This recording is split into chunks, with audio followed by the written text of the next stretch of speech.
rather scratchy ones as well, but as we know, Selby perhaps better than anyone else in the history of the game at winning ugly. And he's also capable of winning very impressively as well. The complete all-round player to high-class snooker exponents. And we're ready to go for the first of 6 frames. Being the target, a possible 11 to be played. Ronnie O'Sullivan awaiting the winner.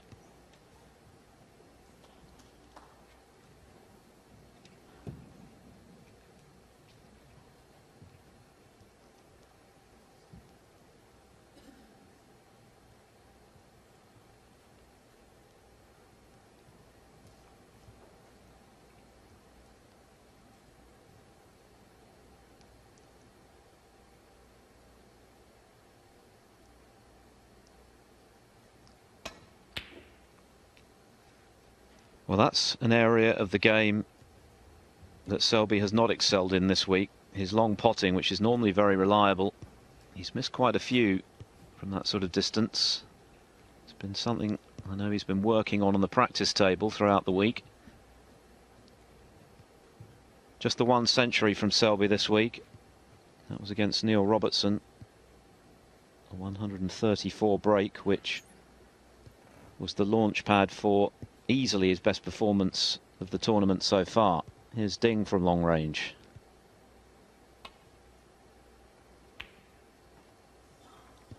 And that was a long way off too. Ding has made 3 centuries. In fact, 2 of his 100 breaks have been 134s. The highest of the week, a 140 from Mark Joyce, which puts him in line for the £5,000 bonus. But Ding has arguably been the more consistent player this week, beating Mark King 4-1, Mark Joyce 4-1 and Anthony McGill 5-3 in the quarterfinals.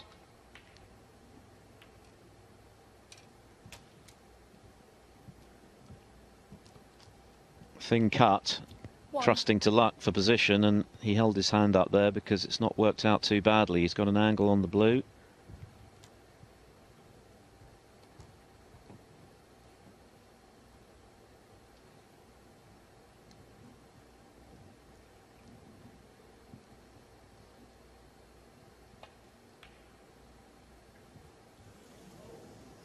But he misses the blue.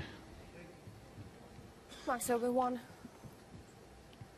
So Mark Selby's first opportunity yields just the single point.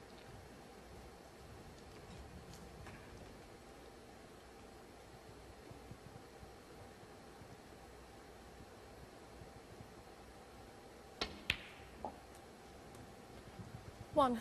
Well, that wasn't too special from Ding. He lost the cue ball there. Didn't pot the red as intended. Still on this black, but it's a thin one.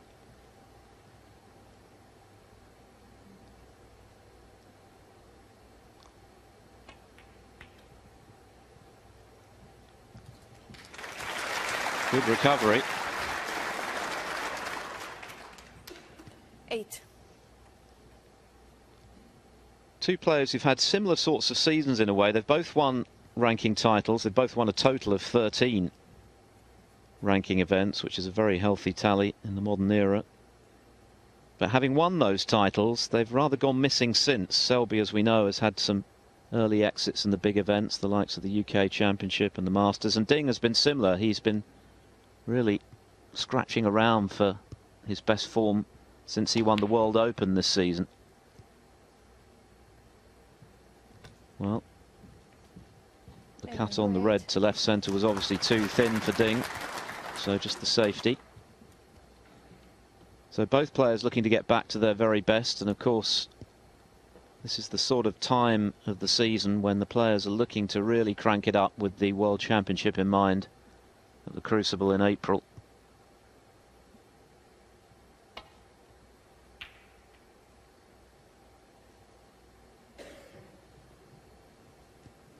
And when you consider that Ronnie O'Sullivan is the runaway leader in the ranking list for the last 12 months, he's the top seed here. Remember, this tournament is for the top 32 players over the last year. It's a testament to how dominant Mark Selby has been that in spite of that, he is still miles ahead. He's almost got twice as many ranking points as his nearest rival, O'Sullivan.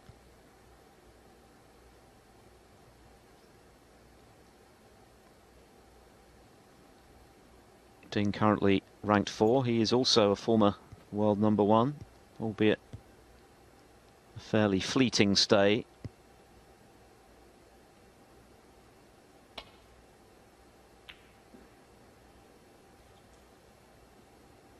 But definitely signs this week, after the struggles I've alluded to, that he is getting back to something like his best. Terry Griffiths, his coach, says that he's in a good place at the moment. And he's proved that this week in making the last 4.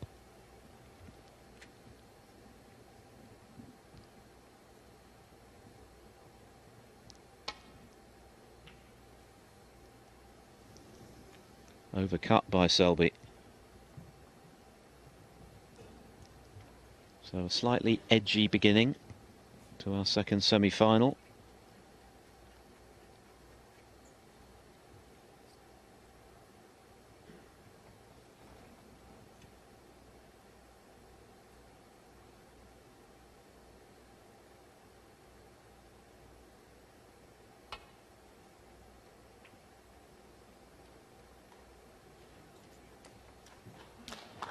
Yeah, it was a good connection from Ding. Did well there. And he's had a very good result.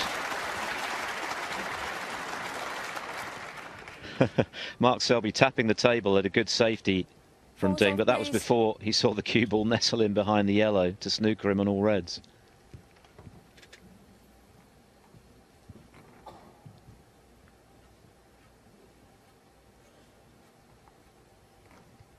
He's won the last 2 World Championships, beating Ding in 2016 in the title match. There's Desislava Bosilova, our referee for the semi-final. And then, of course, defeating Ding again in a titanic semi-final last year, 17-15, before going on to retain his title.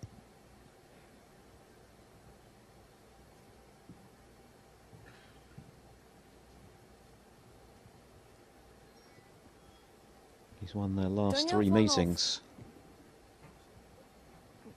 Mobile phone going off, the referee chastising a member of the crowd who forgot to turn it off.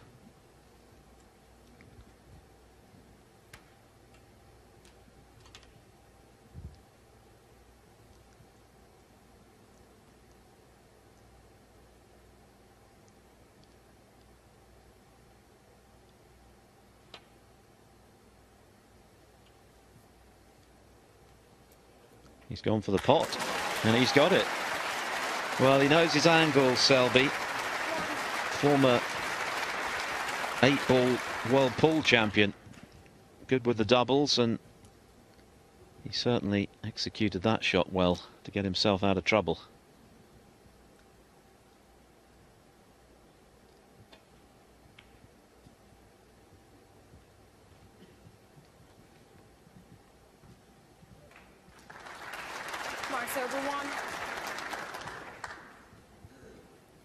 They've actually contested 5 finals in those 24 previous meetings, Ding having won 3 of them.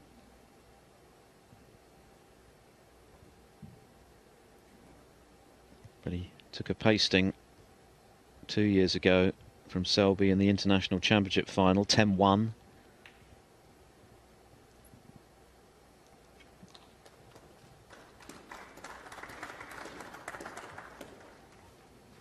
Again, a bought colour helping Ding out.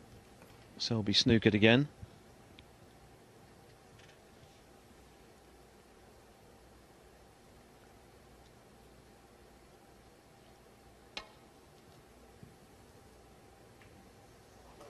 Oh, he's played that superbly.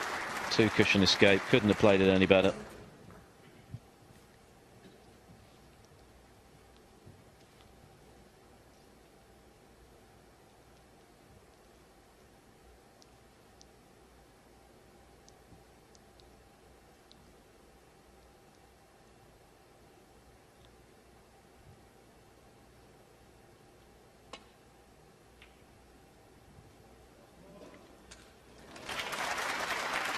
Wow.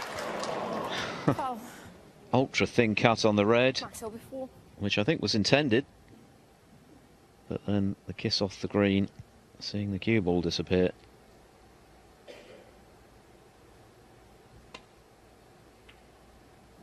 I think he went for this. There was no apology for a fluke. Didn't legislate for that.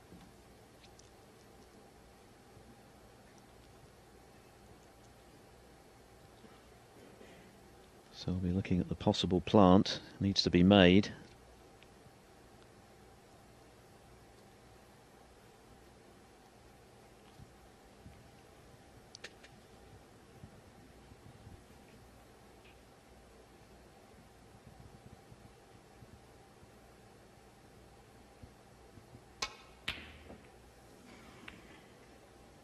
Well, he was obviously very confident of getting it with the way he played it. Keen to get position on the pink. He may have got away with that. Doesn't look to be much on at first glance.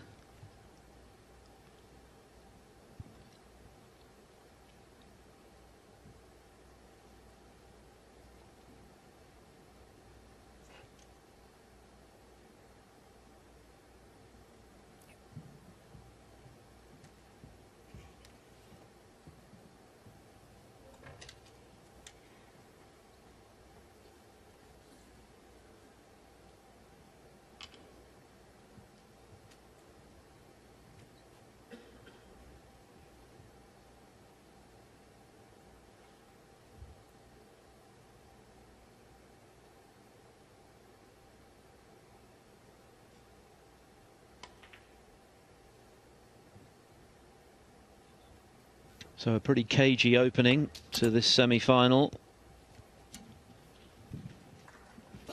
It's hard to see either player running away with things this evening. It's got a pretty close feel about it, this one, as many of their matches have in the past, including those two crucible battles.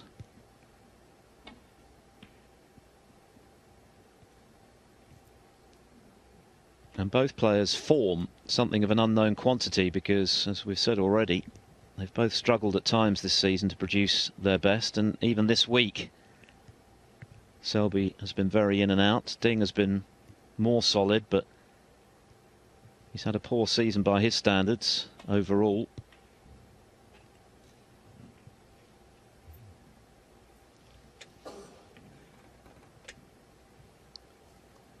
Some good safety being played, though. Just 14 points scored so far.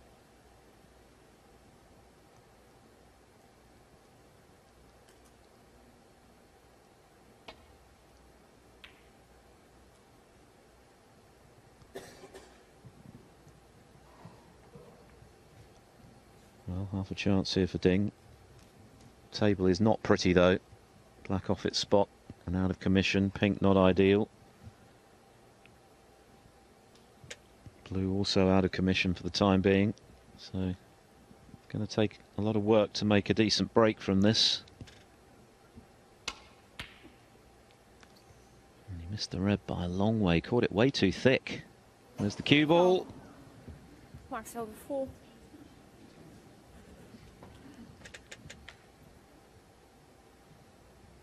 Pretty scrappy stuff.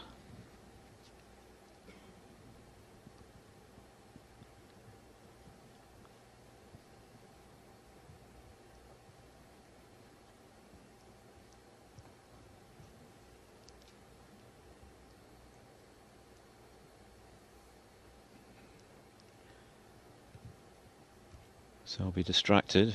Don't know whether it was some movement or some noise, but this is another test of his long game. And again, he's missed that by the proverbial country mile. That will worry Selby. Not just to miss the red, but to miss it by that much. Caught it way too thick. I mean, that was 6 inches wide of the pocket. 1. So, Ding in. Chance to get the pink back into play.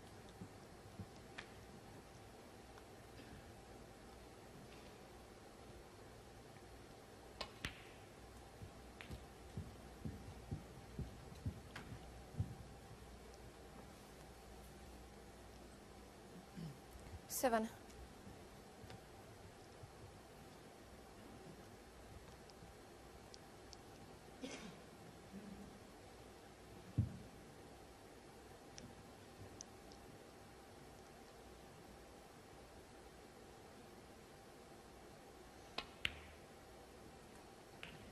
Eight.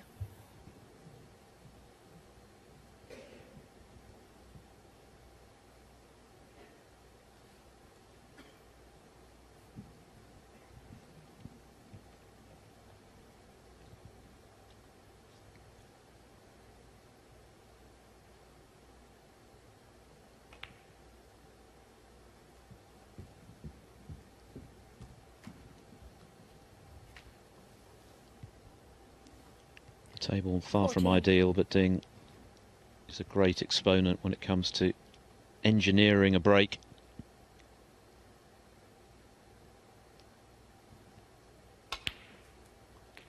.469 career centuries is testament to that, although just the 16 so far this season, which I think is indicative of the fact that he has struggled by his high standards for a lot of the campaign.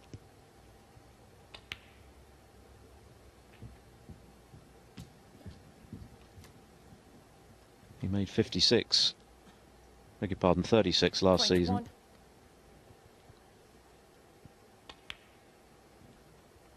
There's still a lot of snooker still to come. Welsh Open, of course, starts on Monday, the final leg of Eurosport's Home Nations.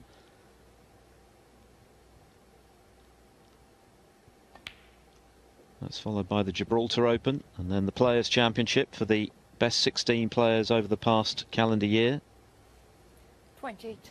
And it's the record-breaking China Open with a first prize of £225,000. Oh my goodness me, what a miss from Ding. Junhui 28. Well, he can't believe he's missed that one. And Selby will be mighty relieved to have got a reprieve that he wasn't expecting. No explanation really for that one, just carelessness. Yes, £225,000 for the winner of this year's China Open, which is a record-breaking prize, second only now to the World Championship.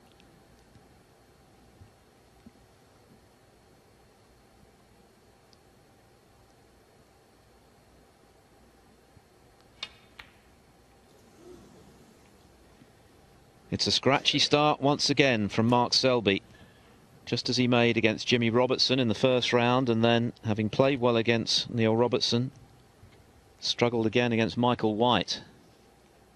And the omens aren't terribly good at the start of this match for Selby.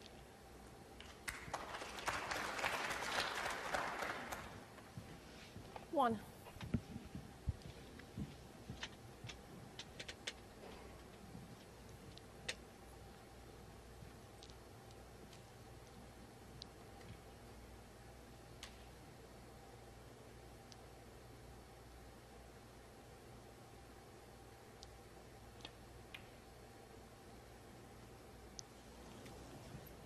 Well, it really has been a comedy of errors, this opening frame. Neither player able to settle. Rueful grin from Ding.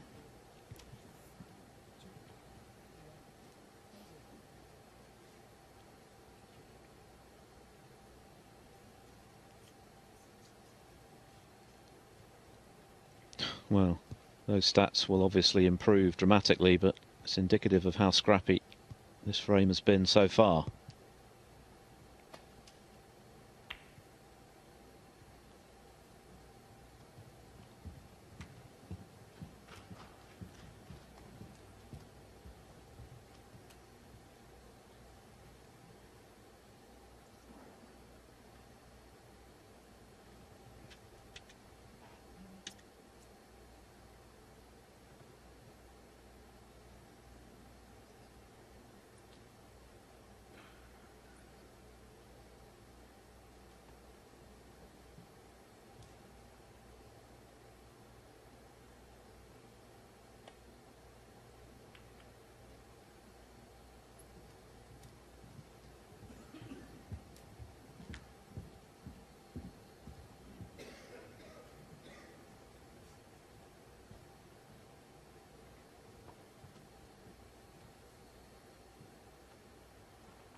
A very, very messy table.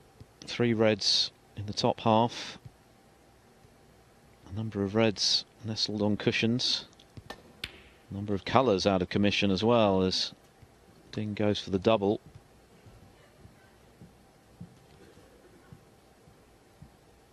When the balls are in a situation like this, that modest lead is actually bigger than it looks on paper for Ding.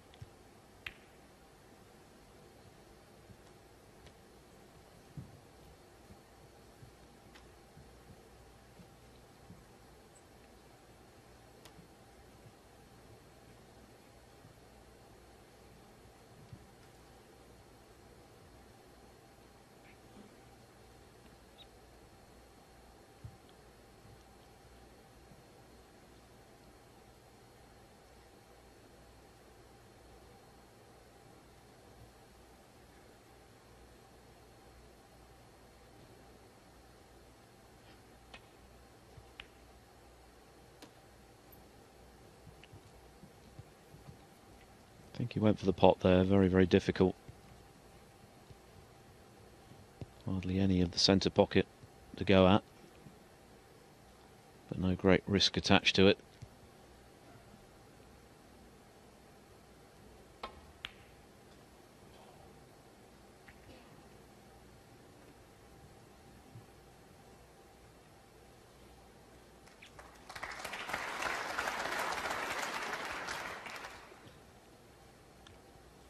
$27 the difference then. Still 75 on the table.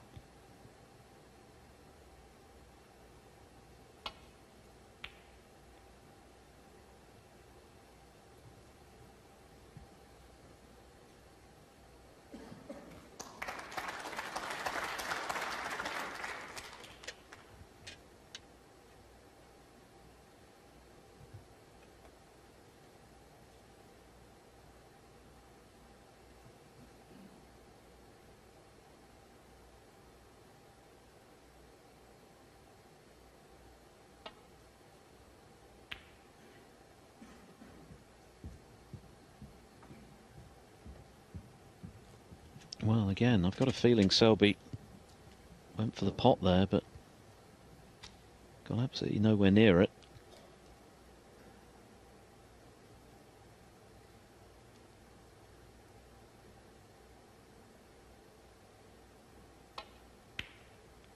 He's been talking this week about being frustrated at his lack of timing, particularly with his long game, and we've seen evidence of that again this evening.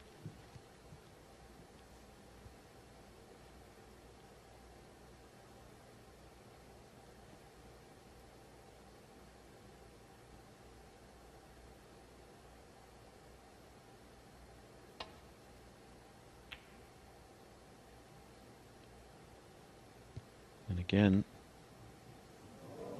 overcutting the pot this time. He's had a big stroke of luck there. Could easily have gone in off in the event. Looks like he snookered Ding. Well, this frame is not going to live long in the memory, but they all count. And frames like this arguably count a bit more because they're long, they're grueling. And for the person who ends up on the losing side, very frustrating.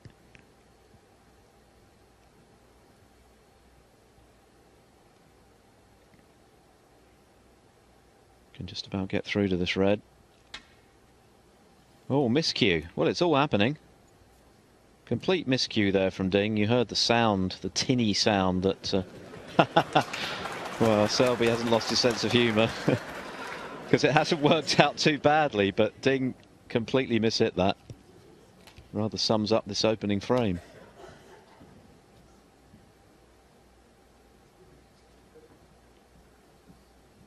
Well, right now,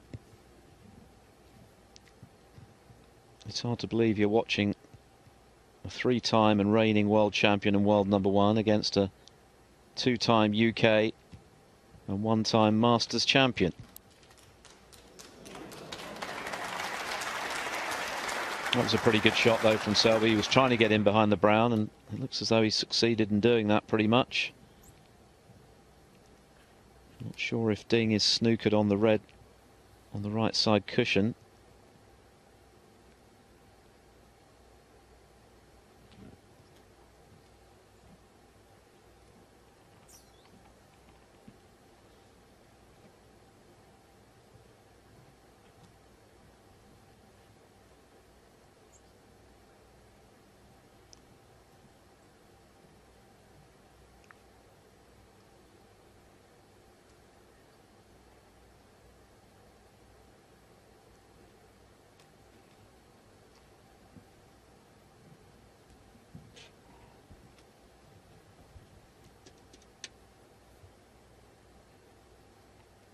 Well, there's confirmation. Ding can't see that red, so he's going across the table, trying to land on something.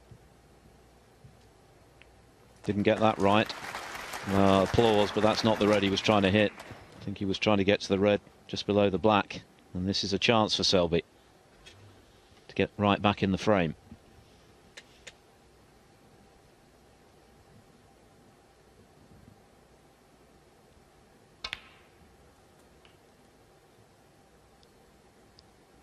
One.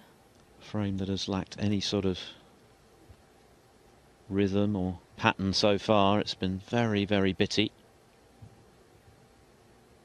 The ball's still far from ideally placed.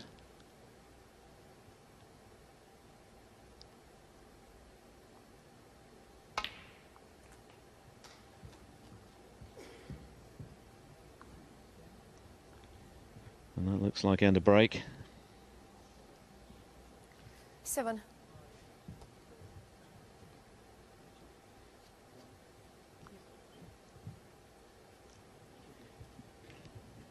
The break ending early for Selby, unless he's going for a double here. I think it's just the safety. It was his failure to get position on the pink as he wanted, which cost him there. Marks over 7. So the lead shaved to 20.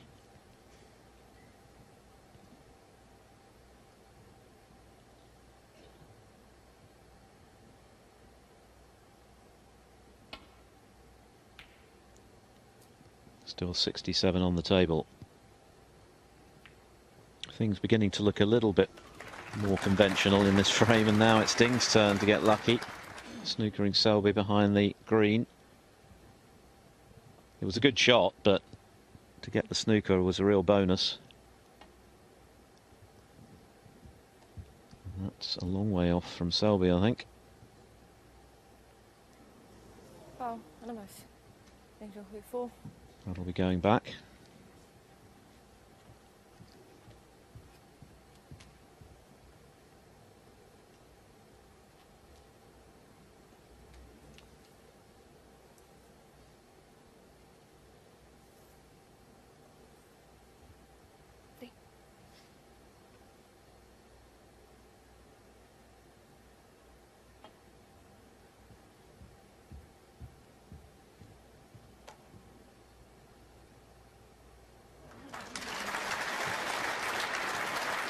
Made the necessary adjustment.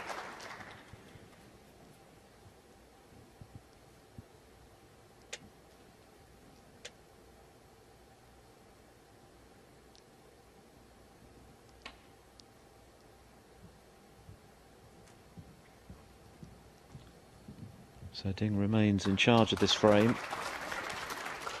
24 in front, 67 left.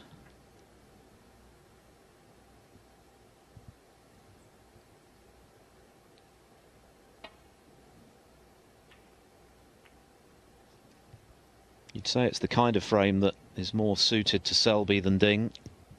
As we know, Selby more than happy to scrap it out where necessary, and then capable of knocking in the big breaks when the opportunity presents itself. As we head towards half an hour, still 5 reds left.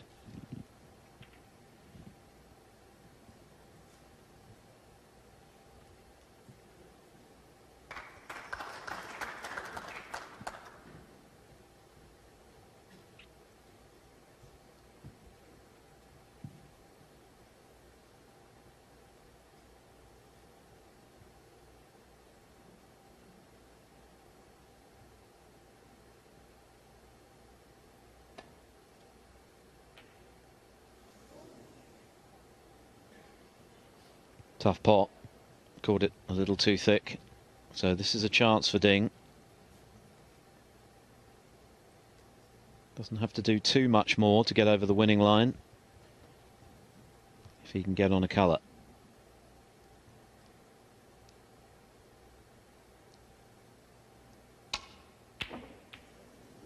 Wow, almost hit that full ball. It really has been a struggle, this frame, for both of them. And in missing it, he's pushed a couple of reds out in the open for Selby.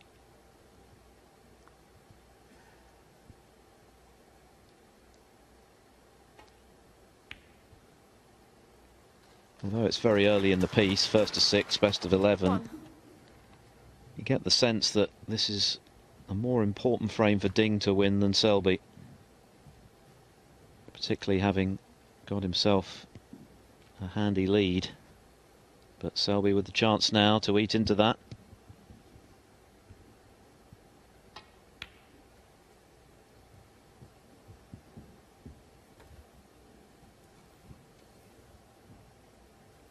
Five.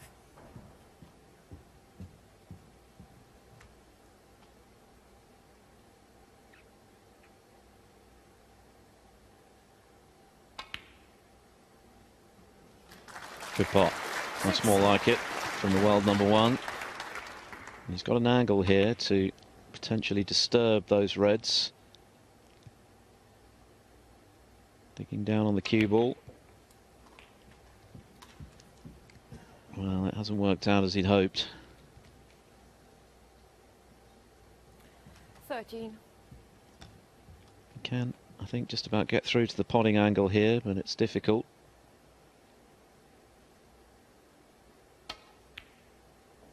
That's a really good pot. 14. Good recovery, just 10 behind now. Things belatedly opening up in this protracted opening frame.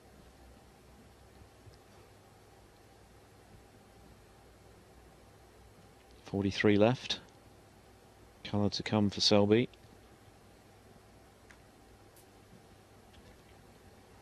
But getting on his next red is going to be exceptionally difficult.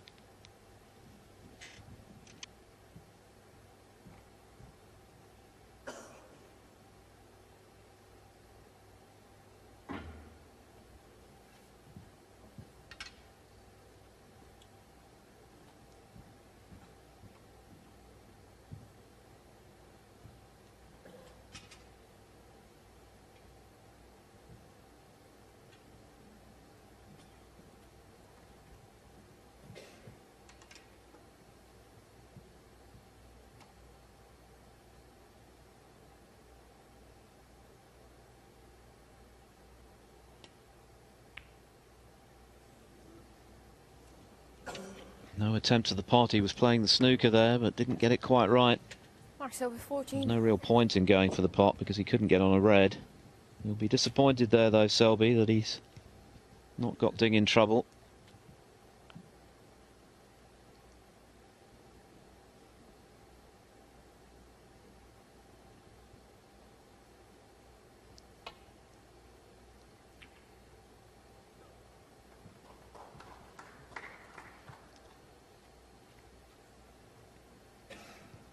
Well, the red is cuttable, but it's risky. Just the safety.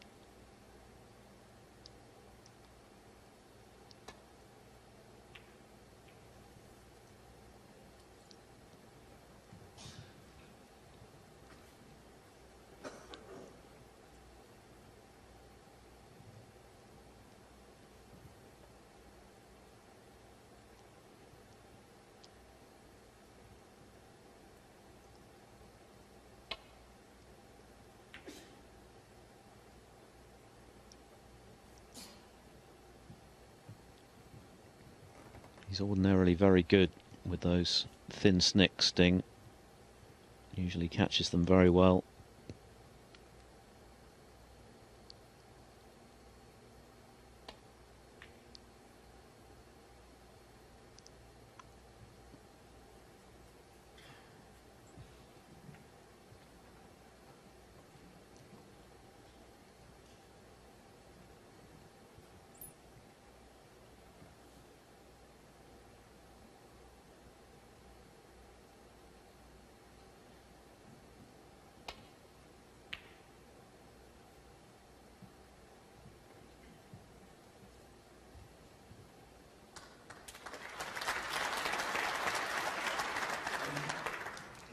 There's still an awful lot to be done to win this frame with the yellow and green positioned as they are.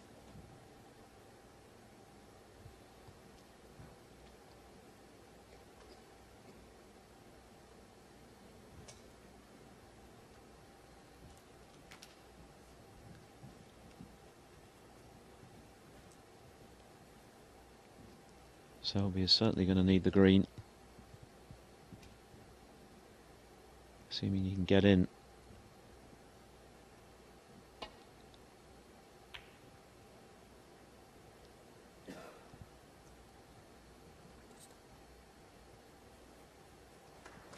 Played that well.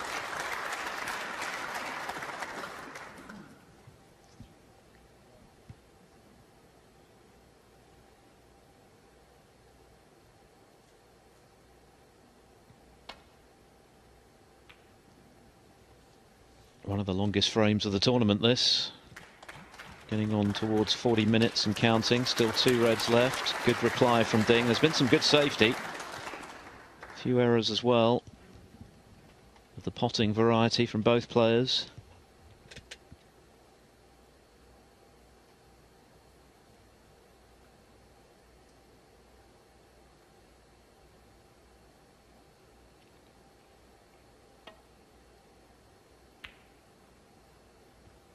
Just the safety from Selby.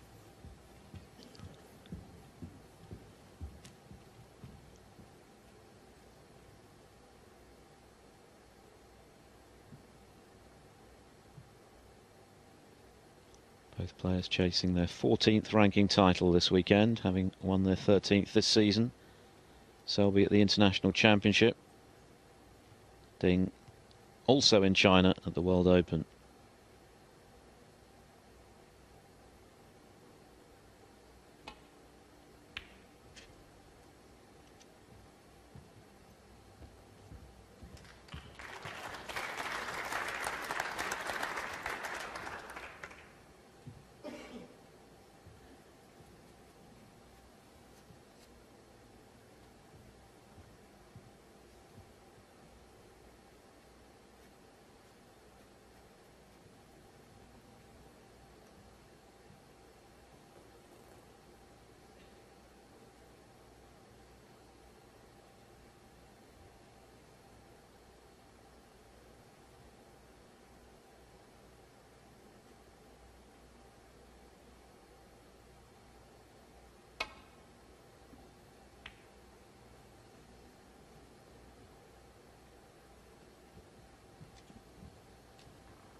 Well, not as planned, but looks as though he's got away with it.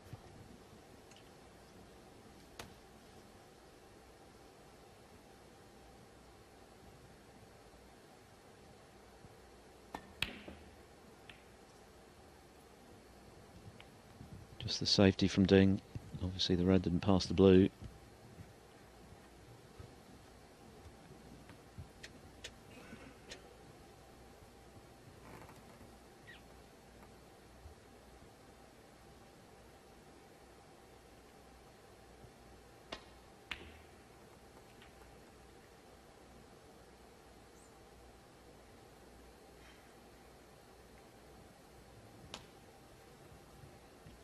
Well, if every frame is like this and it goes the distance, it's going to be a very, very late night.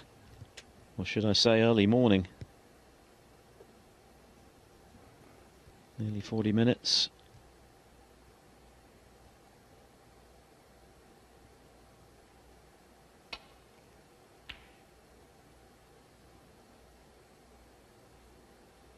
Who's going to get in with the chance to close this frame out?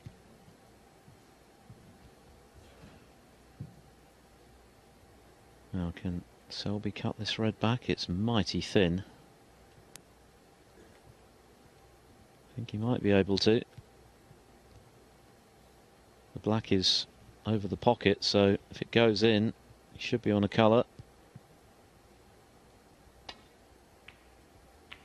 Yeah, well, didn't legislate for hitting the black, but he's still got the blue.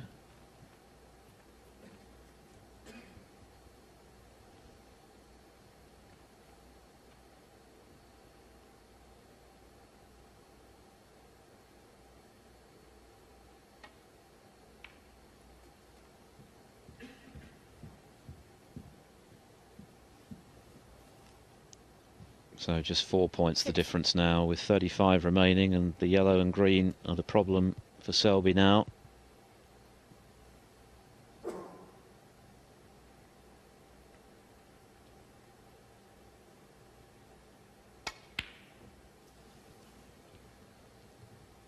Too thin again. And he's left it. Max over 6. But obviously Ding also has the issue of the yellow and the green.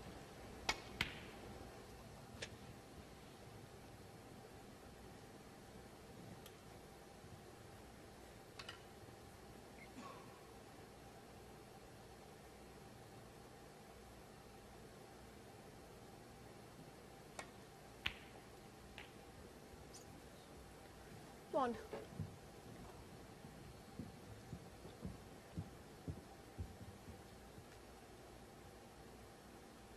Looks like he's going to disturb the yellow here. He's played it pretty well. Still going to be a tough shot though, to get onto the green. It's not an easy yellow.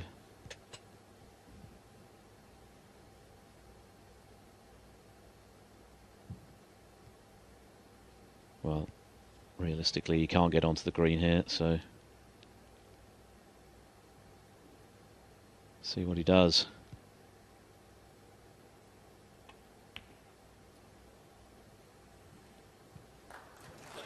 The snooker, well executed. So Ding still in control of the table here. 9 points the lead with the colours left.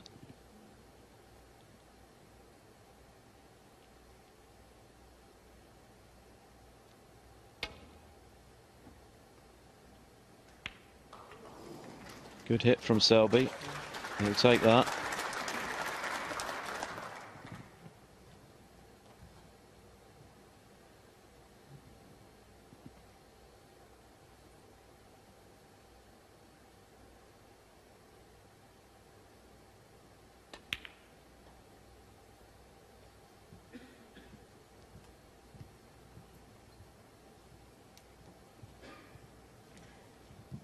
Clever shot there from Ding to release the green, put it into a more favourable position.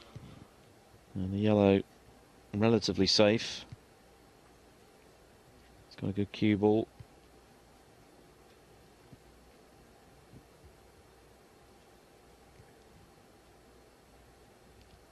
So now this first frame looks like being settled on the yellow.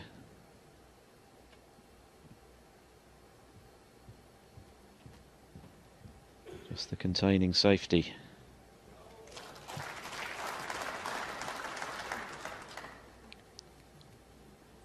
Not quite the opening that we had in mind for this semi-final. I'm sure both of these players will knock in the big breaks as the evening goes on. But it will be a big boost for whoever does come out on top in this opening frame. And Ding still just about in the ascendancy, with Selby snookered on the yellow, needing to swerve the cue ball.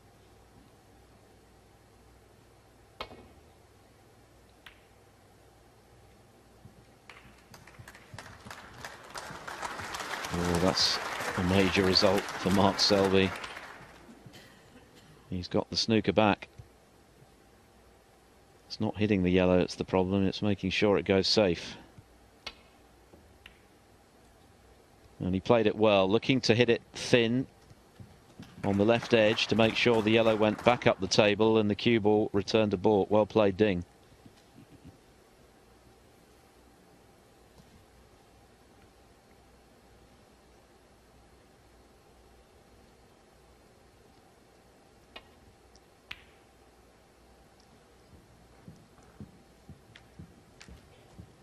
There has been a lot of good safety played in this frame.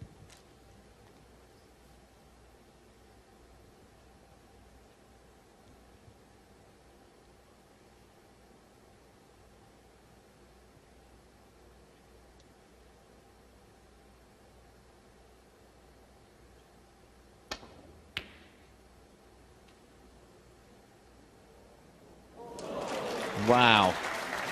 Well, he's got the fluke, but he hasn't got position on the green. In fact, he snookered on it, I think.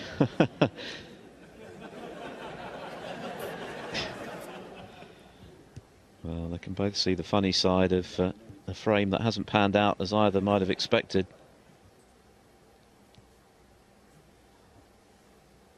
I think that's what's known as instant karma. Ding fluking the yellow, but then finding himself snookered on the green.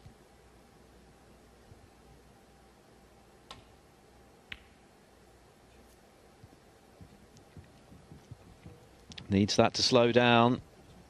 Now then. I think Junhui too.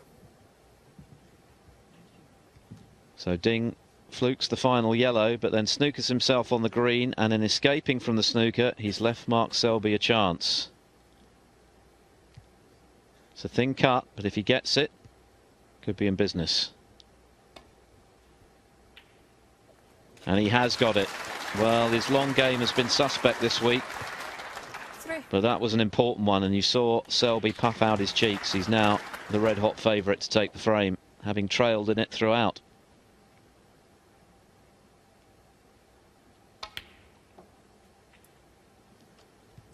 Seven.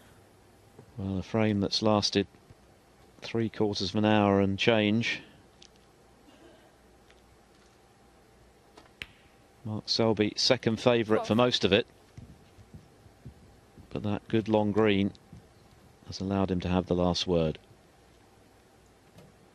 He needs the black as well. Ding could tie with the black. 18. Shouldn't be a problem though.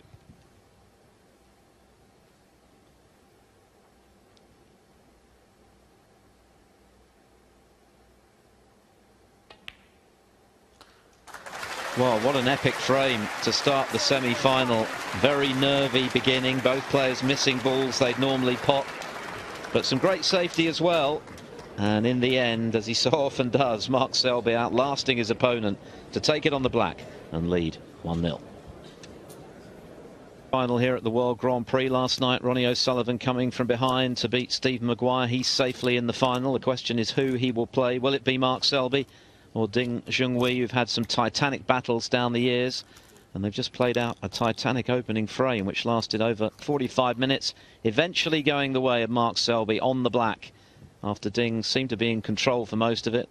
Had a useful lead throughout the frame. A lot of good safety played, but ultimately the fluke from Ding on the yellow proved costly because he fluked the yellow, but he snookered himself on the green, and in escaping from the snooker, he left the green on for Selby.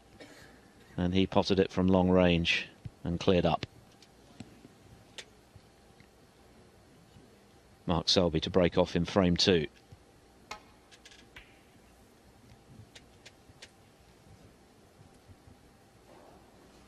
Four frames, of course, before the mid-session interval. Possible 11 in total. First to 6 to play O'Sullivan tomorrow. Over 19 frames and 2 sessions. First to 10 to win the title. Guaranteed £40,000 for the winner tonight, £100,000 for the tournament winner. And that's very well struck by Ding.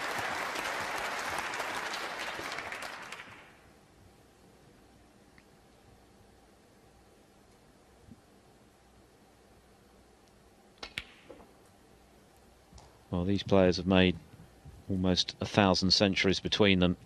And I'm sure that opening frame will not be typical of the fare that's served up tonight. Ding's already made 3 centuries this week. Excellent opening red. 9.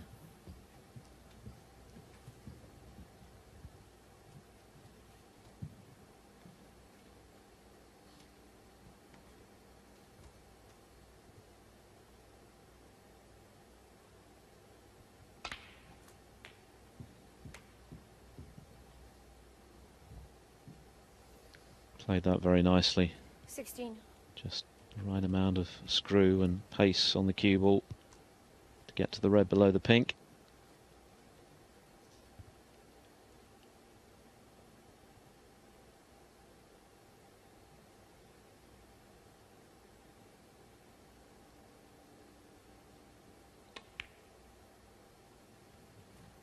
$17.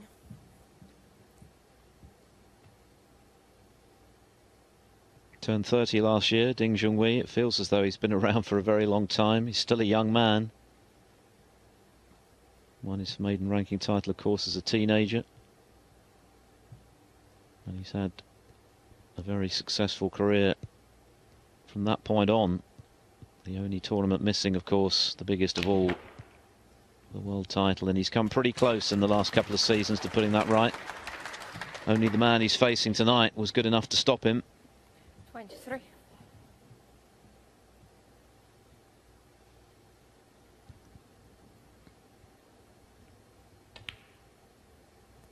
Time still very much on his side with that in mind.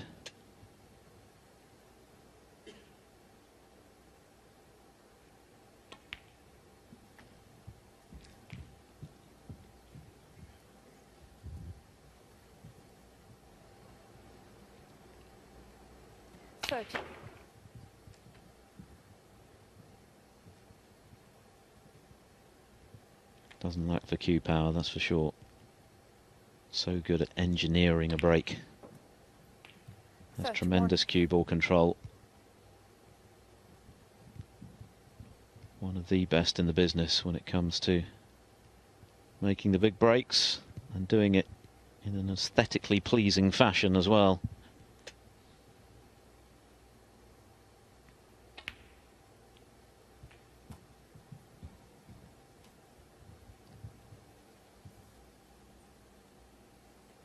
Seven.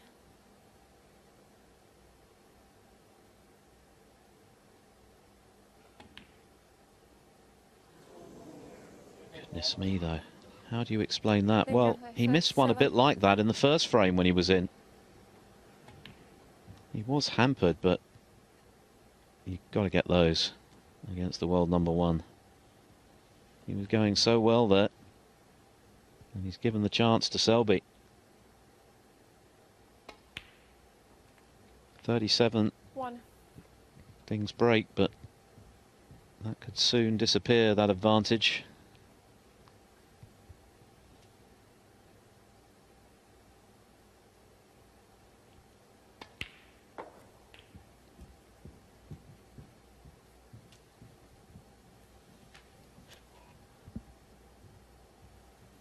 Seven.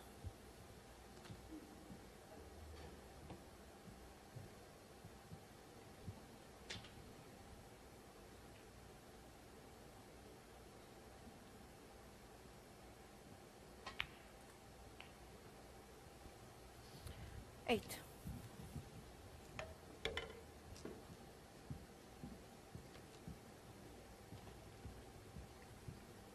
Selby said ahead of this match that he wanted to draw on the performance against Neil Robertson, who didn't even score 50 points in his 4-0 whitewash for tonight's match. The other two, not much to write home about. In fact, 14. Selby used the word poor, both against Jimmy Robertson when he won 4-3 and Michael White, who was completely out of sorts as well, as Ding rused that easy red that he missed.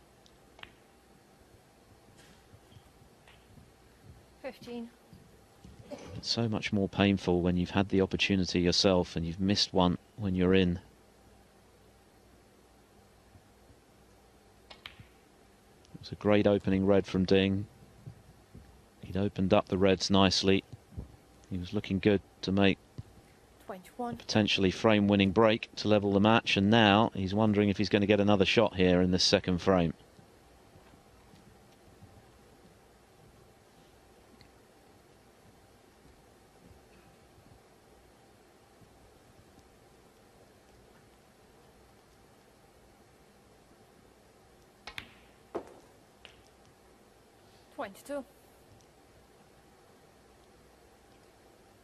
Pretty firm grip that Selby has right at the end of the cue butt. And there's always been that slight movement on the shot as well, but goodness me, it's a technique that has reaped huge rewards. Unquestionably now one of the modern greats of the game. 8 Triple Crown titles, 3 world titles, 3 Masters, 2 UKs. Miles ahead at the top of the rankings.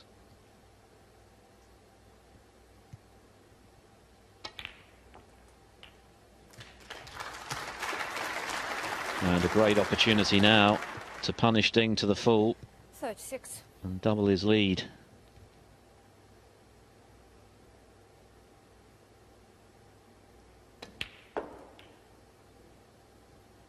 Selby picked up £950,000,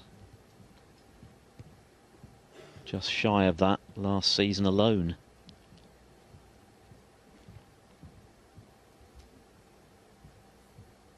Beat O'Sullivan to win the UK title,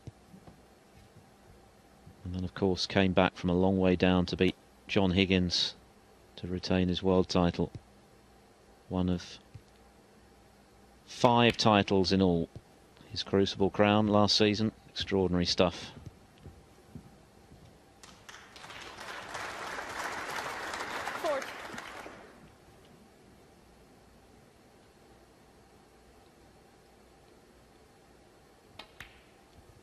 Well, this is going to be a big early psychological blow for Mark Selby. If he can clear up here after Ding's elementary error and move 2-0 in front, that'll be a test of Ding's mettle. Still got some work to do. 48.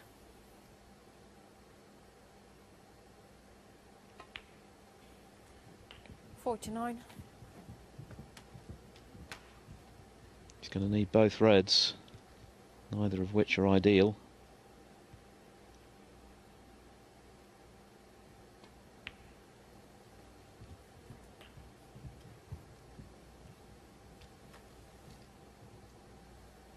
$56. This is missable.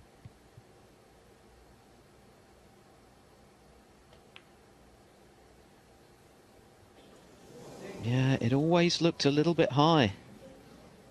Mark Selby, 56. So Ding will be mighty relieved that his error on the red has not cost him the frame at least. But he has the problem of the remaining red after this one, the left side cushion. A very different frame to the first.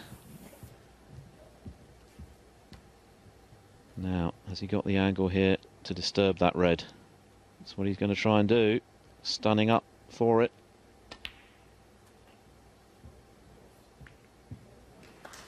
Well, he played it pretty well. And this red is possible. It's not easy, but if he gets it, it could be a frame winner. And I think this is a huge frame now for Ding. He'd have been sitting in his chair just now thinking, I'm going to go 2-0 down here after missing that red. Now he's got a chance to level.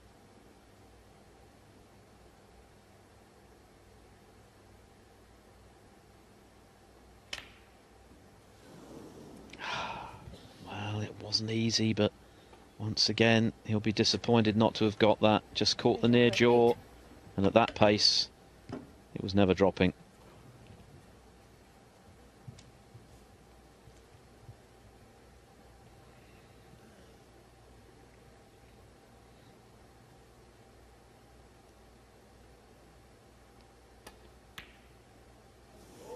And now Mark Selby misses a red that, once again, wasn't a gimme, but he would normally get. What a big frame this is now. Ding has missed 2 reds, which he should really have potted. Selby's missed a chance to punish him there. And it's now down to a safety battle on the last red. And Ding's got the snooker. And that's not pleasant because the red is relatively close to the black out in the open. And nothing safe. So Selby's got to be very careful here.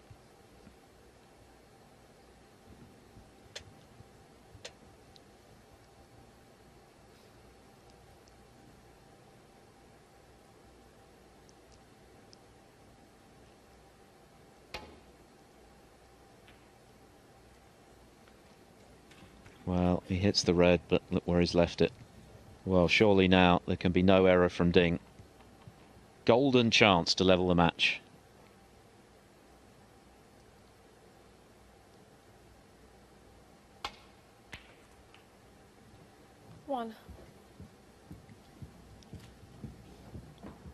This would be very straightforward on the practice table, but there's plenty of pressure out there, of course. Ding desperate to get level.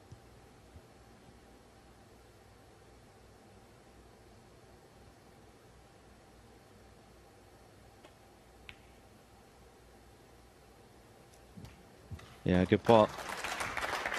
And now it should be a formality. And he will be mighty relieved. 7.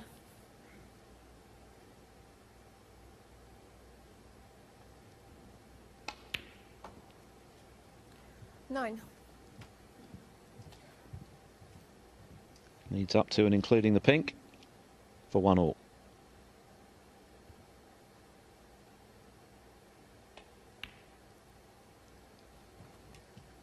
12.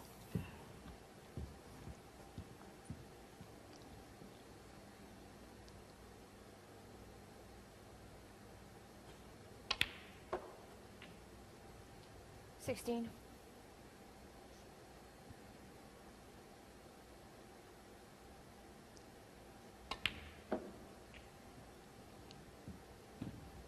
21. Ding was first in, missed an easy red, and then missed again. And Mark Selby had the chance to punish him. But then Selby missed the all-important red into the yellow pocket, and Ding will be breathing a huge sigh of relief. It was looking like 2-0 Selby. Instead, it's one apiece.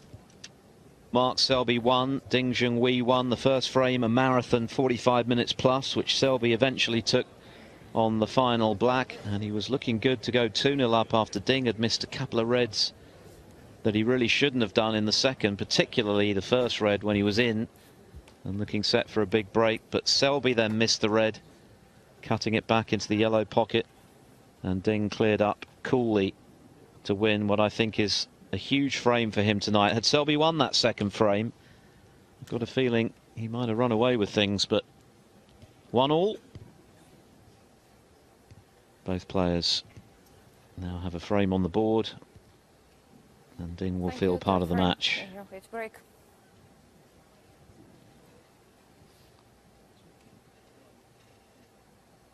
Ding to break off in frame 3. It's their 25th meeting. Selby having won 13 of the previous 24, and he's won their last 3 meetings. And they were all big ones as well. The World Championship final in 2016, 18-14. The International Championship final the same year, 10-1. And then, of course, that memorable semi-final at the Crucible last season, 17-15. The utmost respect shared between these two players. They know how good the other can be.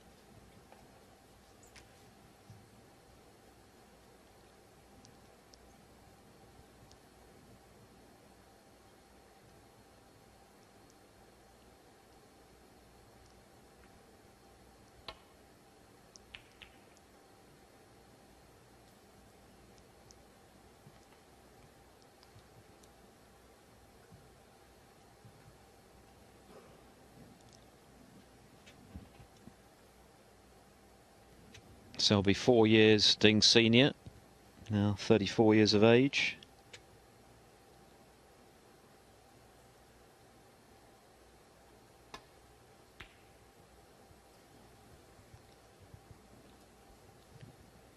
His long game remains a little off kilter though. He did pot that excellent green in the first frame, which led to his clearance to steal it on the black. But he's been missing quite a few this week by quite a margin.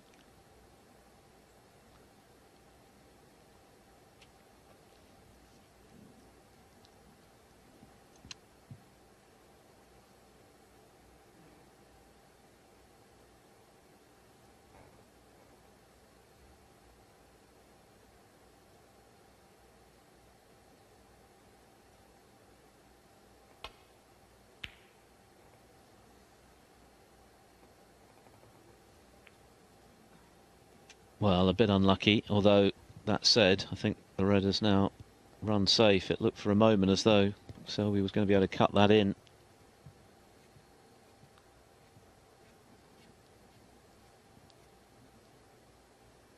That said, he has this red.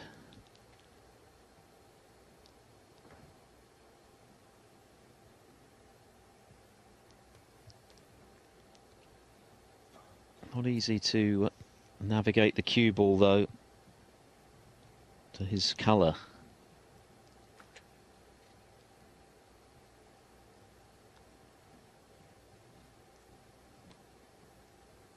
This is going to take a good shot from Selby.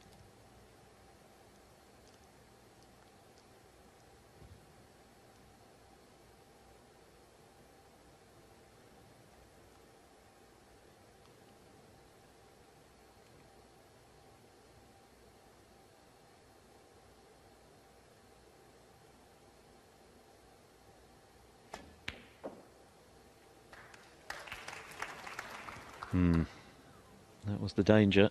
One. Now he's in bother.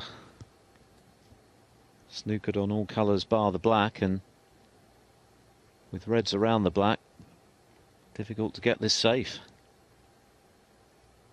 He's also got the red just above the centre pocket on the right hand side of the table, which prevents him really from playing to hit a baulk colour, because he's going to be leaving that red on. So this is awkward for Selby.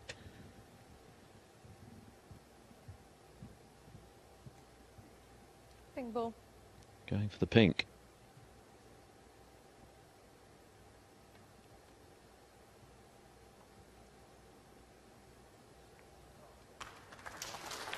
It's about the best he could do, really. It was always going to be very difficult, though, to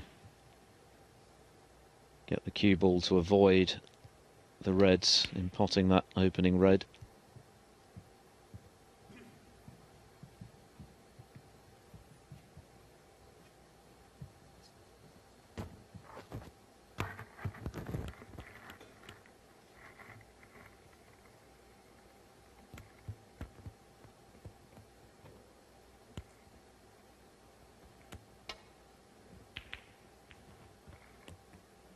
This, of course, is the fourth staging of the World Grand Prix. It was first an invitational event when Judd Trump beat Ronnie O'Sullivan, as Selby comes up with a great safety. Then Sean Murphy won the tournament when it became a ranking event, beating Stuart Bingham in a tight one. And then last year Barry Hawkins produced a brilliant performance in the final to see off Ryan Day. Of course, Hawkins didn't qualify this year because he wasn't in the top 32 on form on the one-year list. And Ryan Day bowed out early.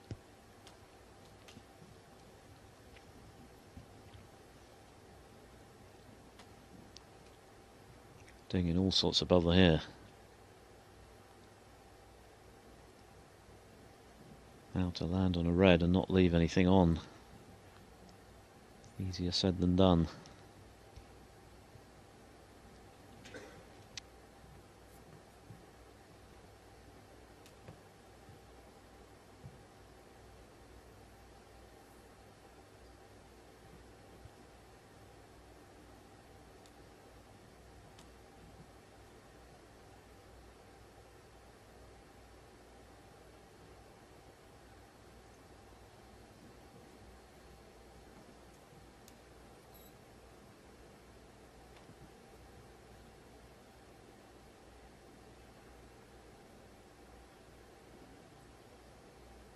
Well, you can certainly forgive Ding for giving this one plenty of thought, because he's in a whole heap of trouble here.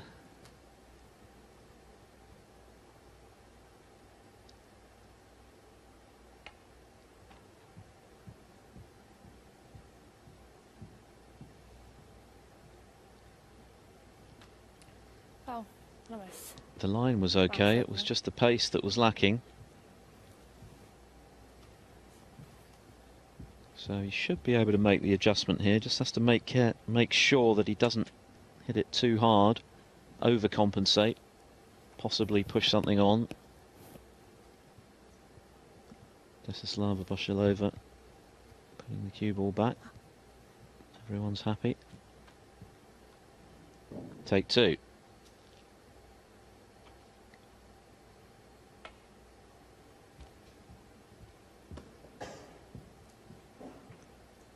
Yeah, that was the worry for Ding. Overcooking it there, and as a result, coming off the pack and leaving an easy starter for Selby. He was in a lot of bother. It was the pace that was wrong.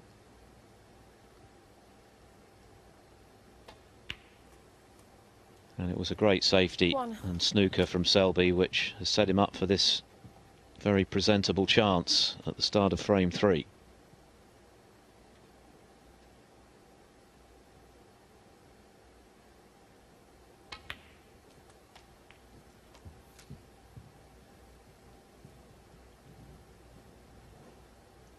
One of Selby's many attributes, of course, is his iron will.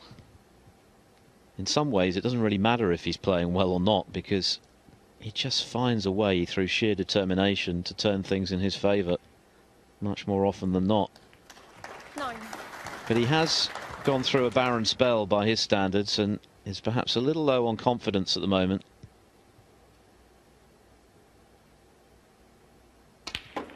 And that's why, if he could triumph this weekend, it would be doubly satisfying for him 16. to come out of that lean spell with yet another ranking title. His 14th it would be. 17. To do that, first he's got to get past Ding tonight, and then the small matter of his great rival Ronnie O'Sullivan in the final, who's been playing some outstanding snooker.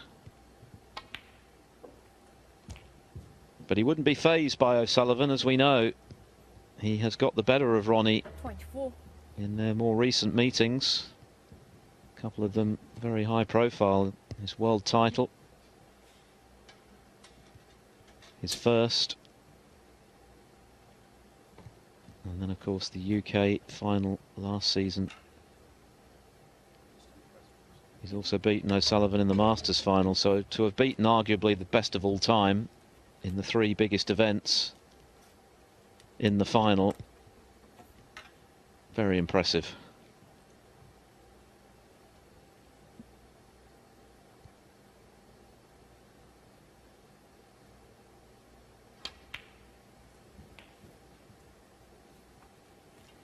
.5.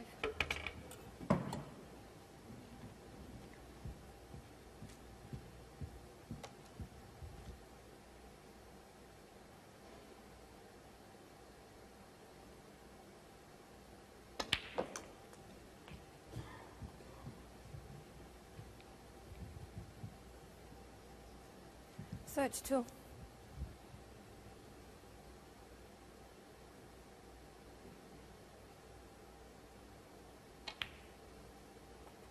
Search 3.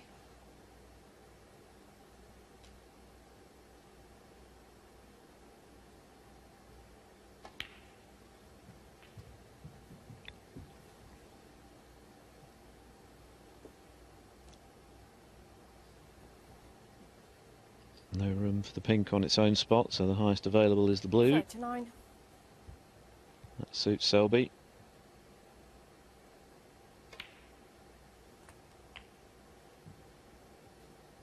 .40.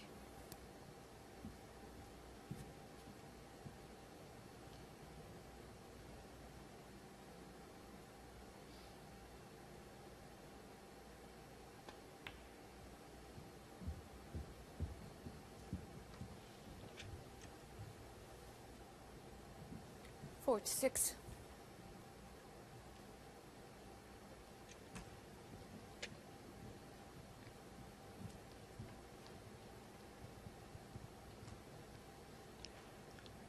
Ding reflecting on overcooking his attempted escape from the snooker, which saw the cue ball bounce off the cluster of reds and leave one on for Selby. 47.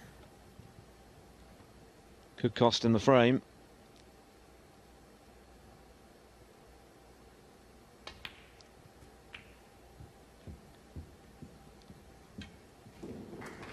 And he'll settle for that. He's on the red. Hit them nicely. A controlled cannon. I think you can see, definitely see the red.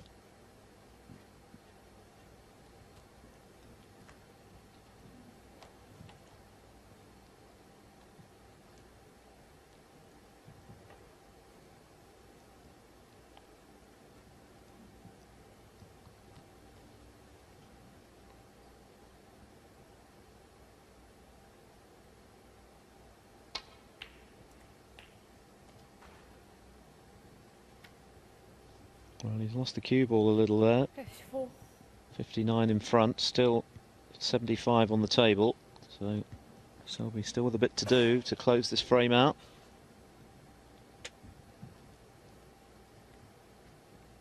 Looks pretty straight on the yellow.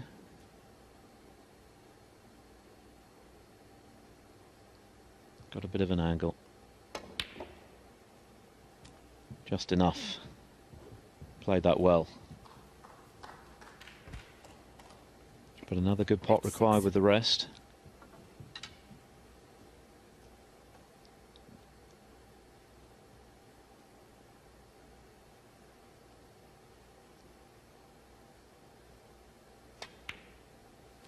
This is much more like it though from Mark Selby. 57. Fell over the line in the first frame. Missed a red that might well have given him a 2-0 lead in the second.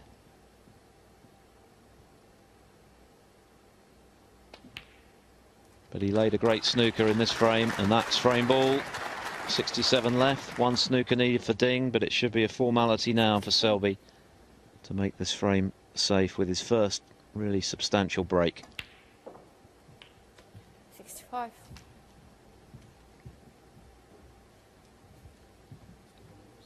Can he go on to make the first century of this semi-final? Would only be Selby's second of the week, made one against Neil Robertson. Something stuck to the cue ball.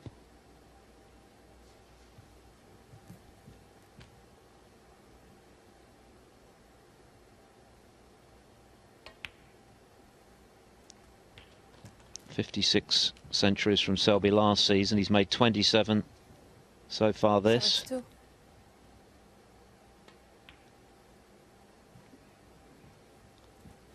"73.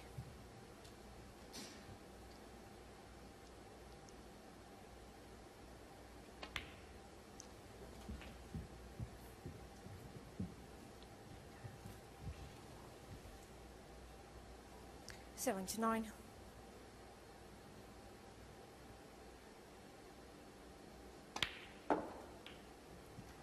80.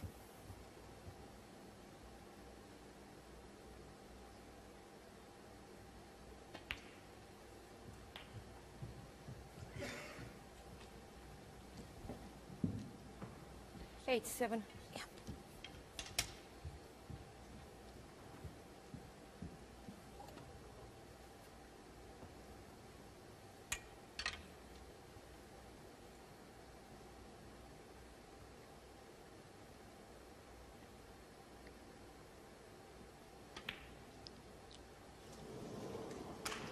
Well, no century for Mark Selby, but he'll be pretty happy with that break of 87. He put it together very well, having laid a tough snooker, which Ding ultimately failed to navigate. And Selby moves in front again at 2-1. Is back in front here in the second semi-final of the World Grand Prix. 2-1 he leads Ding Junhui, courtesy of an excellent break of 87 set up by the snooker, which Ding found himself in. First time around, just trying to nestle into the pack, he underhit the shot. Second time he overhit it, brushed off the pack with a cue ball, left a red for Selby, and the world number one did the rest. Break of 87 to restore his advantage. So one more frame to come before the mid-session interval. Of course, the target is 6 for a place in the final tomorrow and a battle with the Rocket, Ronnie O'Sullivan, who beat Stephen Maguire 6-4 from 4-2 down last evening.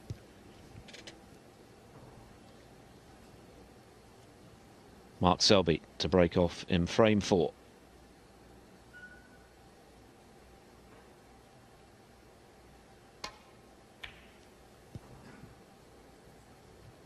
And that break was much more like the Selby we're used to in the previous frame.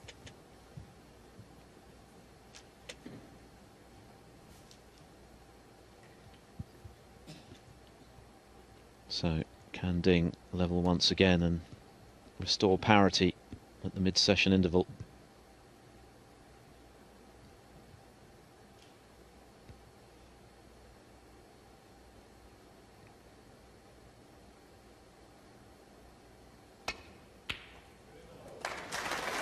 The second time this evening that Selby has left a red for Ding off the break. And the second time that Ding has punished him, just holding his hand up there because that was a very kindly kiss on the red to leave him in decent position.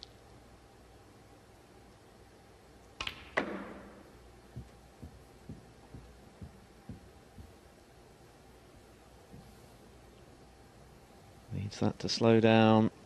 6. Oh dear. Anywhere but there. Ding's body language tells the story. He can't get through to the red. Or at least I don't think he can. Not to pot it anyway. No. Ding, Junhui 6. Well, Ding has to remain patient here. He knows if he's going to get the better of Mark Selby, he's going to have to stay with him, match him in the safety stakes and score heavily when he gets the chance and not allow frustrations like that to get the better of him.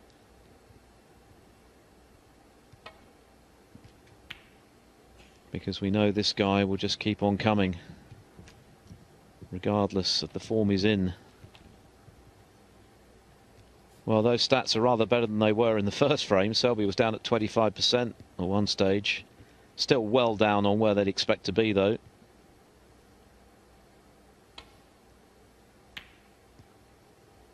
The last two frames have been much better, though. I'm sure by the end of the evening, they'll probably both be in the 90s.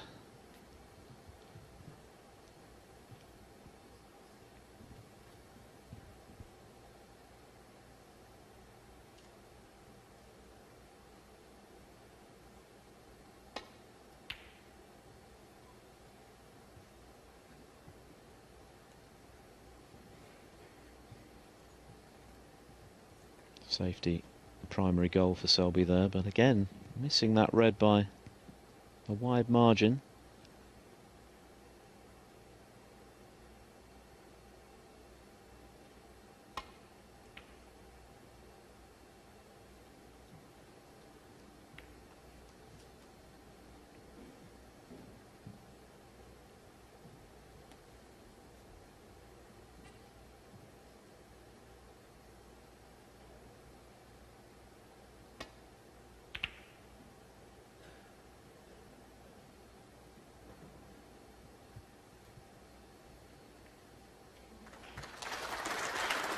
Another good safety from the world number one. And the kiss on the yellow means that that cue ball is glued to the baulk cushion, making life more awkward for Ding.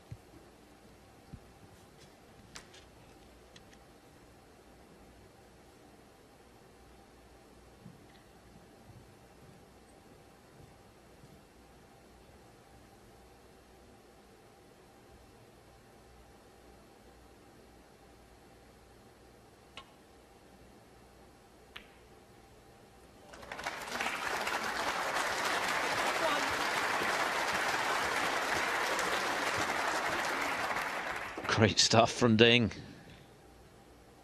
And what a result. Well, Mark Selby must have thought, I've played a good safety there. 8.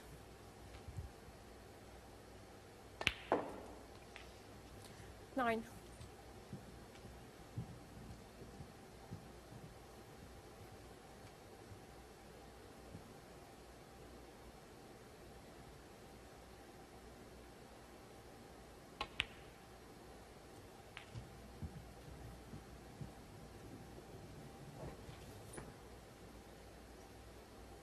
16.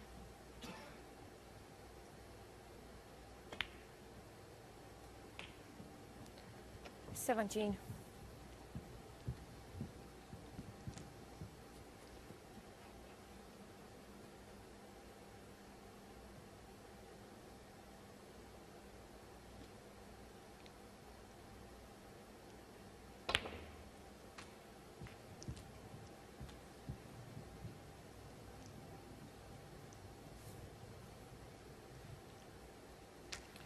24. Absolutely vital now that Ding takes advantage of this opportunity to level a match. 25. An opportunity he's created for himself.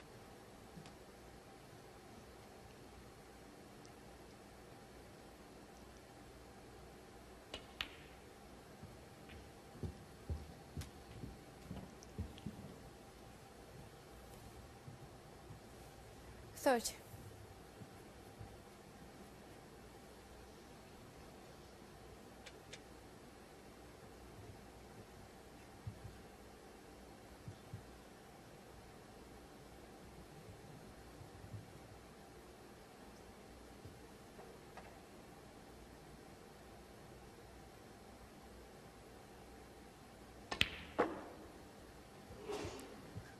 One.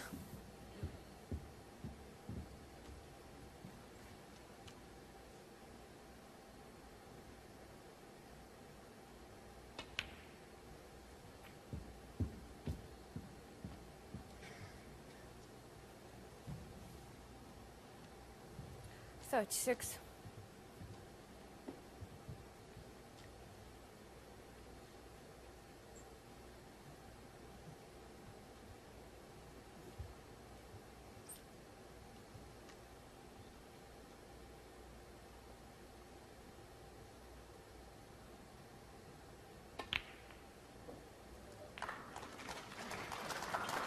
37. It was a slightly awkward red, and as a result, position not ideal. The pink goes, but it's a tricky one. It's got to be careful with this, particularly with the long tackle. Judging the angle, that's not as easy as it might appear.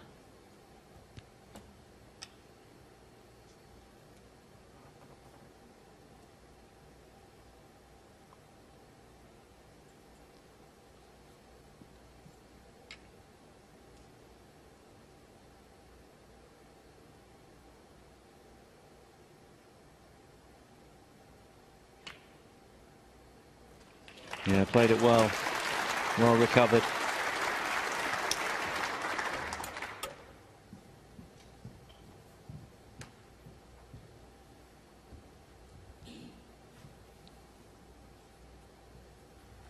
Three.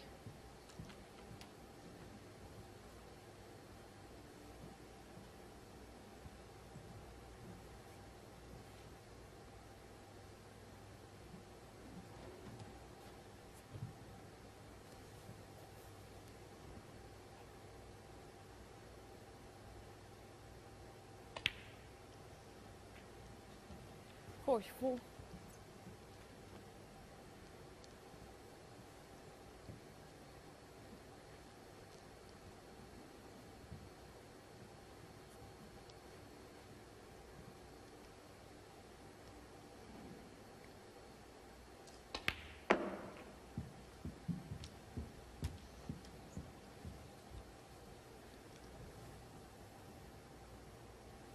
49. Well, it's been a slow burner, this match. The opening frame was very long, quite scrappy, albeit with some good safety. But things are really beginning to pick up now. Selby with an 87 break to move 2-1 in front, and Ding now responding in kind.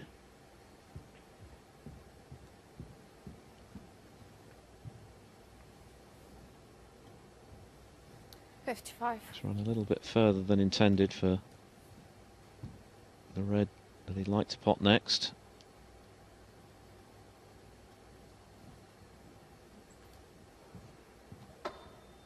So opting for this one instead.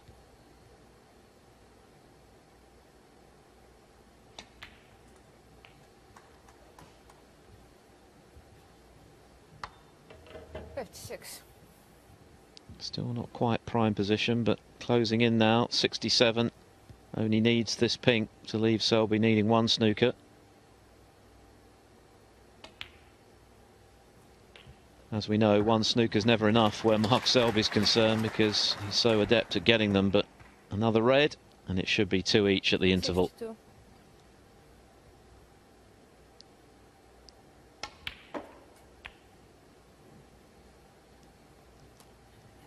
63. And this has been a really good response from Ding to losing the third frame.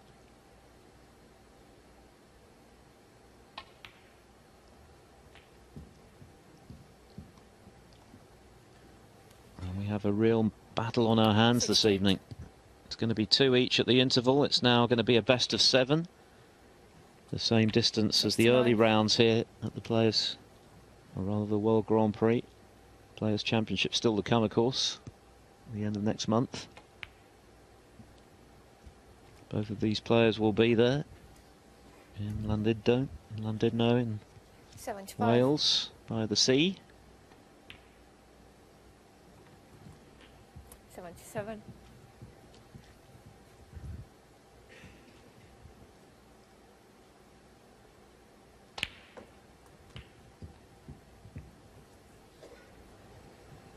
Well, this is the opening red, and what a shot it was. Absolutely magnificent from Ding.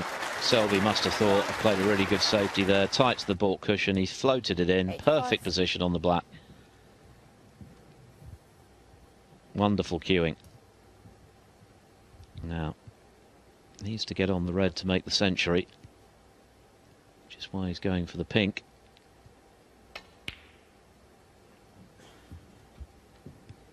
That red that Ding potted to get in for this break is a contender for shot of the tournament, because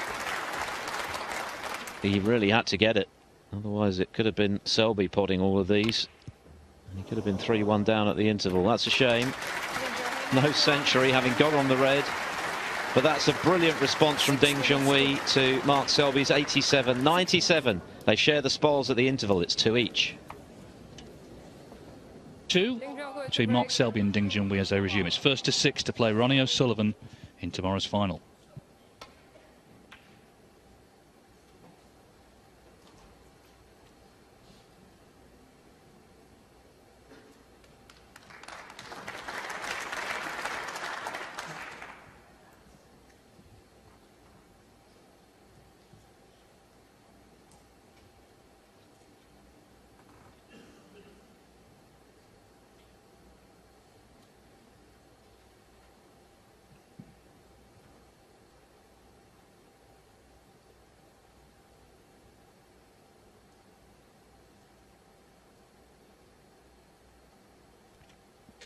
Well, the first frame was very scrappy, but after that, it certainly got better. Selby will be disappointed not to have led 2-0. That could have been a key moment winning that second frame, but he didn't, and Ding was happy to win the last frame before the break to keep it all square. It's effectively now best of 7.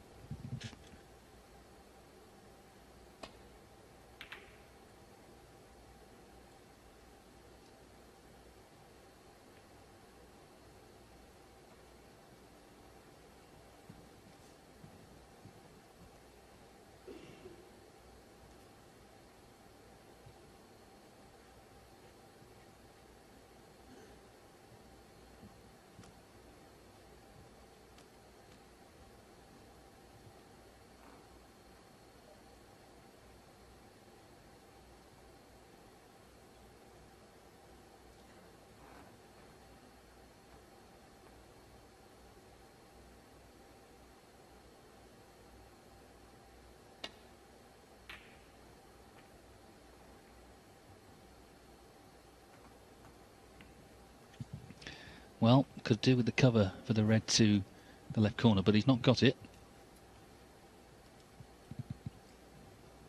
If you're just joining us, it was a very lengthy opening frame that Selby won. He had a chance to win the second as well, missed the last red. Ding won that. Then Selby made an 87 break, Ding a 91 for 2-2.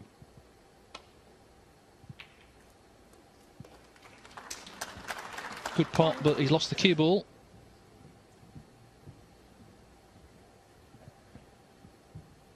It's going to get a bit edgy, I think. There's a big prize dangling in the distance, and final showdown with Ronnie O'Sullivan tomorrow. And these two have had a lot of close contests, and even the head-to-head itself is close, 13-11 to Selby. They played at the World Championship in each of the last 2 years. The final 2016, the semi-final 2017, both won, of course, by Mark Selby. Ding also, though, won the final in Shanghai last season. And he's had his fair share of wins as well, so it's always hard to call. They're both a little bit out of form this season, despite having won ranking events. Ding the World Open and Selby the International Championship, both in China. Form coming into the event wasn't great for either of them, but Here they both are. They're in the semis, and one of them has got to go through to face O'Sullivan. They both went to the practice table at the interval, although they tend to do that anyway, these two, regardless of what's happening in the match. Sullivan, of course, was 3-1 down last night to Stephen Maguire, but came through 6-4, played terrifically well again to battle back, having made a slow start. He's had today off, of course. Resting up, maybe watching. He's keeping an eye on things here.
Ooh, I think he thought that was in. It had a good go at dropping. He's just coming round to see where this cue ball's going to finish.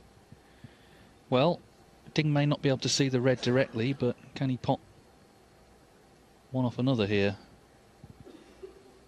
Or possibly swerve it.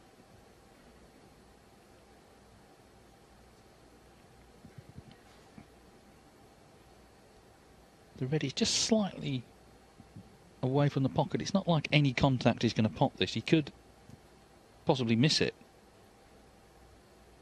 because it's, as I say, just slightly away from the pocket. But the problem is, of course, he doesn't want to leave it there for Selby, so he's going to have to tackle it somehow.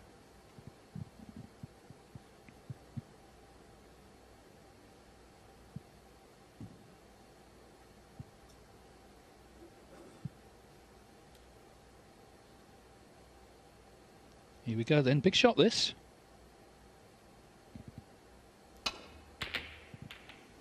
You see, as I said, it wasn't guaranteed, but another one's gone in. Can you believe it? He was looking at that in some despair, and another one has gone in the opposite corner. So he's saved by a fluke. Misses this one.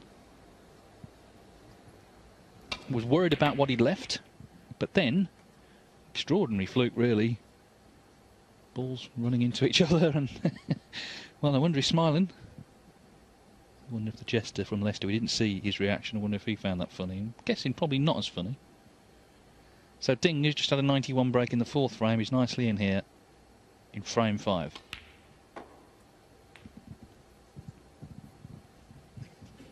Yeah, he won that World Open, beat Corin Wilson very impressively in Yushan last September time, but had that meltdown really at the UK Championship. He was 5-1 up first round to Leo Fernandez, lost 6-5.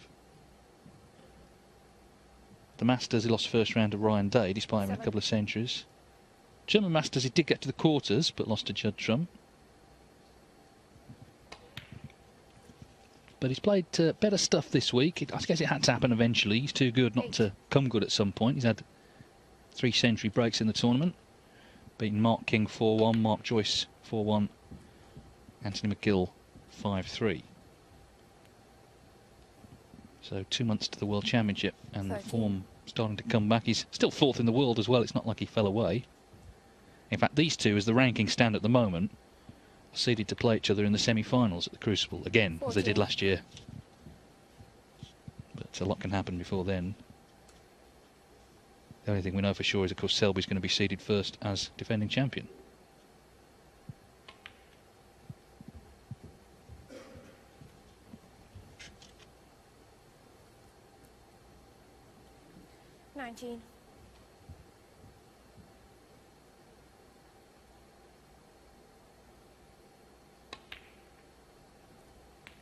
20.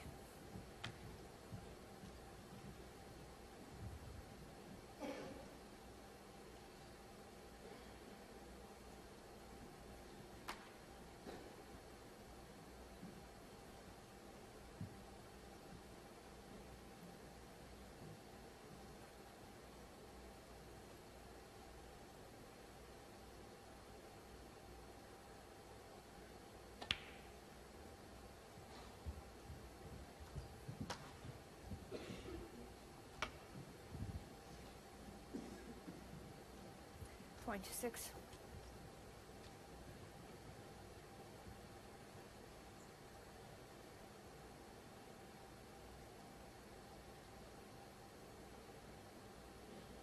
Well, ideally, you'd like to flick the red away from the black to free the black, but it's a delicate shot.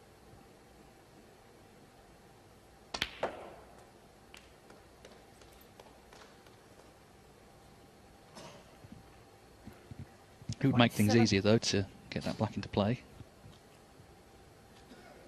Main thing, though, of course, just keep potting whatever it is.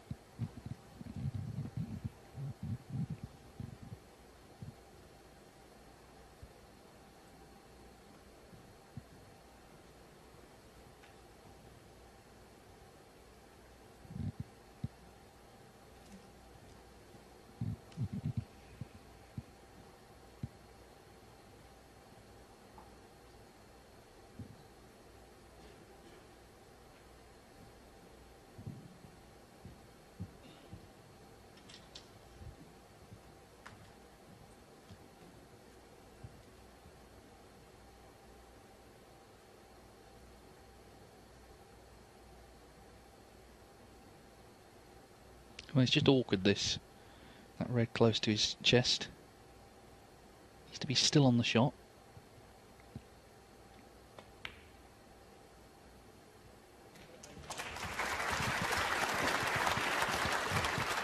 And he was, then he potted the blue.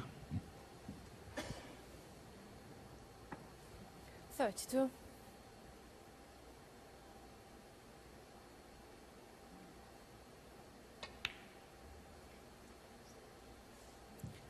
$33.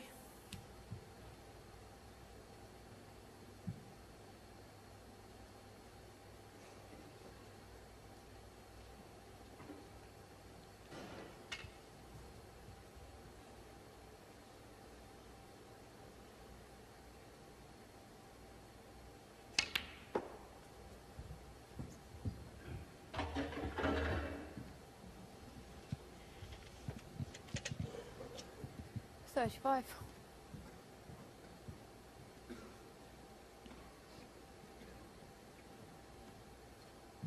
Well, this could be, again, easier. Little test of this, 36 in front, plenty on if he misses.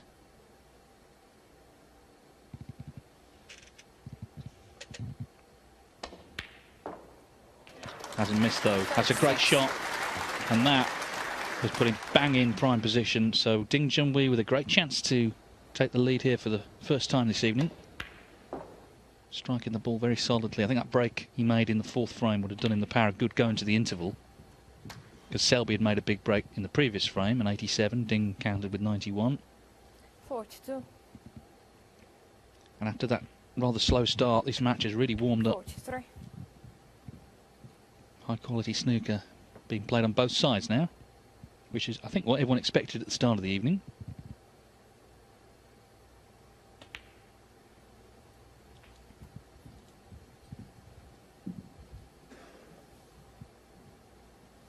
$49.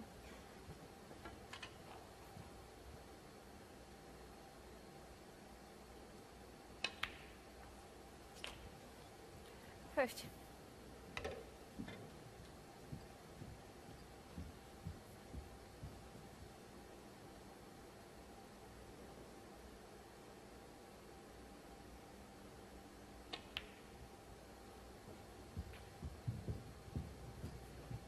.57 in front, so red and another pink, or another big colour would suffice here in terms of getting to snookers required.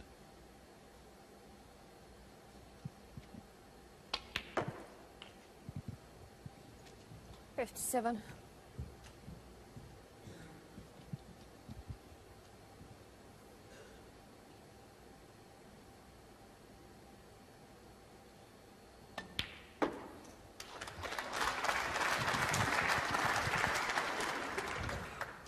Yeah, good break this. It started though with that fluke. 63. That red was over the left-hand corner pocket, obscured by another red, attempted to play a plant.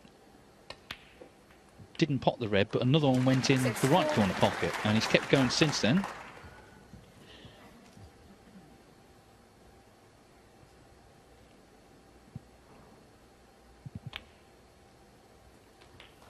But it's not been luck that's kept him going, it's skill. He's a great break builder, Ding. 71. Only 16 centuries this season. I say only 16 because he's usually much higher than that at this point in the campaign. Still time to add to his tally. He's had 3 this week. If he makes one here, he goes joint 7th on the all-time list with Marco Fu. 79. In 6th place, it's one Mark Selby.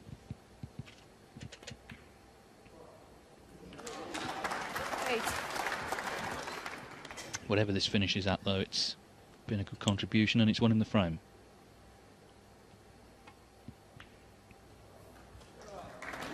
And they're still going in. 87.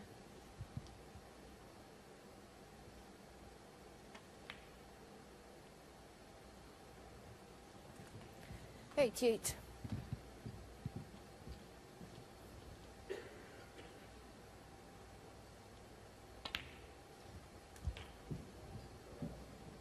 Oh, he snookered himself on the yellow. Well, it'll have to be a trick shot to make the century. A little swerve here around the blue. Not to be. We won't care too much about that, though. Ding Junhui. OK, it started with a fluke, but the rest was excellent. A break of 94 to lead Mark Selby 3-2.